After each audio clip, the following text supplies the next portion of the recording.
Hey guys, this is Sam Oneal, uh, a young millennial. I think I'm young. If I keep my hair cut close, it looks like I'm a whole lot younger than what I am. But yeah, millennial, black millennial, works at a regular everyday job in the Midwest, baby. Soybean capital of the world. Yeah, that's how we roll. We're gonna give you a little Midwest flavor. Some people got the East Coast, others got the West Coast and the dirty South. We got the crazy middle class button down average Joe podcast. I'm so average Joe, if you would. I work in social service, so think about that. But the crazy part about living here in the Midwest is a whole lot of funny things that you just wouldn't acknowledge as being funny until you sat down and realized, man, what kind of mess is that? I mean, between going to shopping at Walmart and see what people do over there and over at Dollar General. Nothing wrong with Walmart, Dollar General, because I shop there too. But seeing how people interact, especially in the midst of COVID-19, it's funny as crap, man. Funny as crap. Speaking of COVID-19, I was touching base at work. We finally got around to testing our people. Well, let me see. When did COVID-19 begin? What was that? December or January? And at the time of this tape, it is like early part of June. So we finally decided to start testing our people. Hey, you might have COVID-19. You know what we're going to do? We're going to set things up for you. We're going to go test you. I was talking to two of my colleagues. They're like, hey, Tim, you going to go test for COVID-19? Heck no, I ain't going to test no COVID-19. What's the matter with you? Try to see if I got caught it, if I have it. And you know what happens if you got it? You got to be out for about 10, 15 days and use your own time. What? I don't make that much money. Please. Now, if I made $342,000 a year, I probably would say, hey, yeah, let's go ahead and do it. I'll stay at home. Binge watch The Kingdom on Netflix. Maybe check out Airbender, the Avatar last stuff, just real stuff like it, stuff that just makes you hard, it's tough. So you gotta do that every now and again. You gotta keep everything honest. Let everybody know, hey, I'm one of those. You better leave me alone, or I'll mess you up. I mess you up. But all serious, no. Yeah, we've been following different social activism has happened. Some people call it riots, other people call it protests. It sounds like a revolution.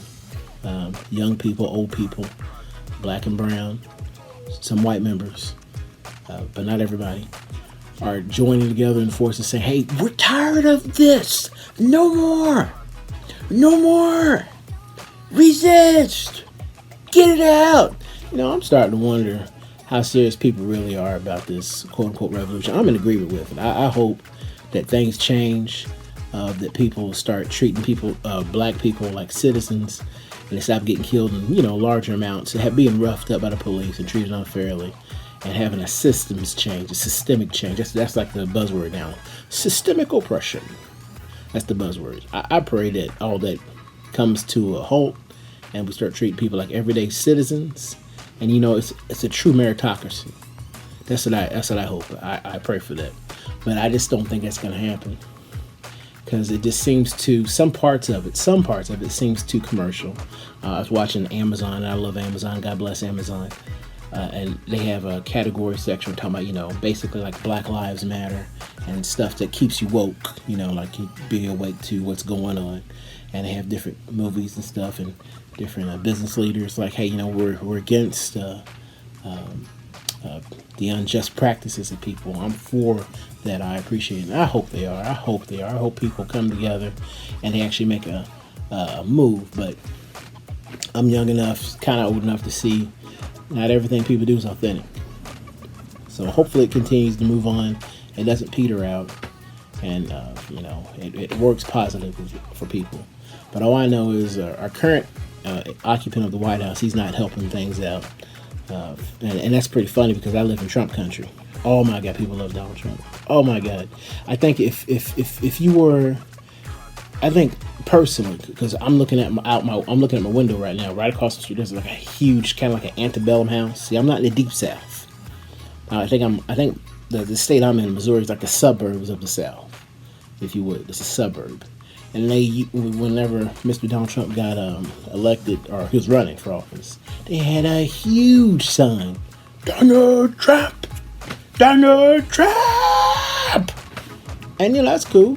People did that when Barack Obama came in office and George Bush, etc. They're all about him. I'm just not in agreement with Mr. Trump.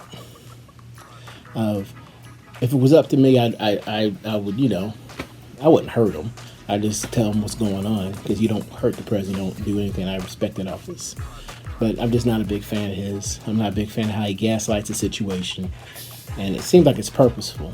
And that's not right. That's not going to help anything out. Hopefully, people come to we use our power. And if you don't like the current occupant of the White House or your mayor or whatever, you just go out and do your civic duty and vote. You got to call names. Just go do your civic duty and go vote. And just move past that and do what you got to do. And that's what I plan on doing. I know my mother and my father, they're a little bit older, and they get mad if they heard me say that, but they want to kind of avoid the different issues of COVID-19 and maybe possible along the lines that they're going to do a mail-in ballot and whatnot. So we're going to work that over. And anybody who's listening, make sure if you can, do a mail-in vote.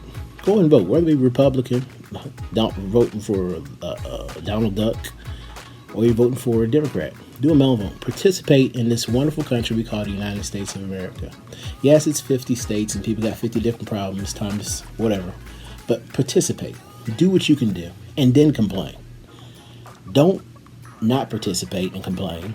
Participate and then complain. That's your American right. My gosh. Do that. Jeez almighty. My goodness. But no, go ahead and do that. You see, I still haven't seen the results of that one election. I think it's over in Georgia. And I think the lines are so huge. I mean, they closed down like 80 different polling stations in particular parts, particular areas, primarily black and brown communities, and made it harder for people to engage in the right to vote. That's wrong. You don't do that. Not in a civil society. Not in the country it's supposed to, we're supposed to respect the flag and everything. That's not right. You should make it easy. Participate.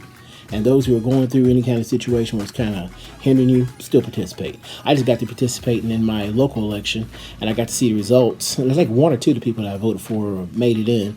But I think out of my small community, let's say my community is 15,000. That's a small community. Let's just say it's that.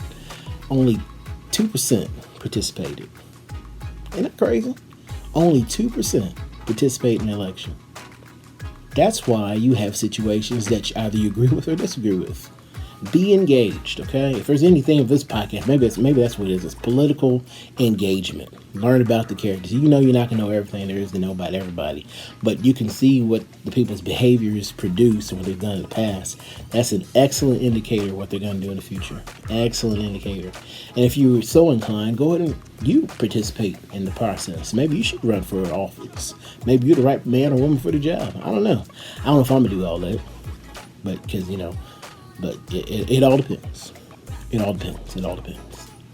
But no, on more of a lighter note, I was able to engage in some practices with my dog I got downstairs. What's his name? Rocky. And, well, you know what? I think I might have it for next time. I don't know. Let me see. I might save that for next time. It just depends. Let me see where I'm at. I don't know. I might save that one for next time. Because that's Rocky. And he's kind of private. Yeah. He's a good dog. He's got a really big head, My brother got him from the shelter. I think someone abandoned him or whatnot. And, you know how it is in the shelter. They usually, as Bob Barker talked about, you got to spade and neuter your dog. And I knew about that. But I don't think I really knew about that.